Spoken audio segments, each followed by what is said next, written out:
হাইরে পুরুষ মানুষ আফসোসের শেষ নাই। এর কারণ কি জানেন? এর কারণ হইল কেউ বিয়ে করে আফসোস করতেছে, আবার কেউ বিয়ে করার জন্য আফসোস করতেছে। বলে হাই হাই, আমার কেন বিয়ে হইল না, আমার কেন বিয়ে হইল না। আবার কেউ সুন্দরী বউয়ের জন্য আফসোস করতেছে, আবার কেউ সুন্দরী বউ পাইয়েও আফসোস করতেছে।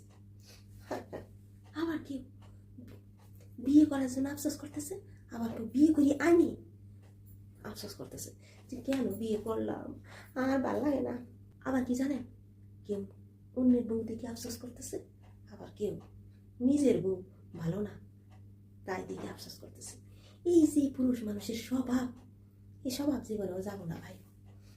তাই ভাইরা একটা কথা বলেন, জীবনে যতই আফসোস করবেন ততই জীবনে পচা বউ পাবেন, বউই পাবেন না। কেউ কেউ বউই পাবেন না, এই জন্য আফসোস কম করেন। কথাটা কি খারাপ হয়েছে?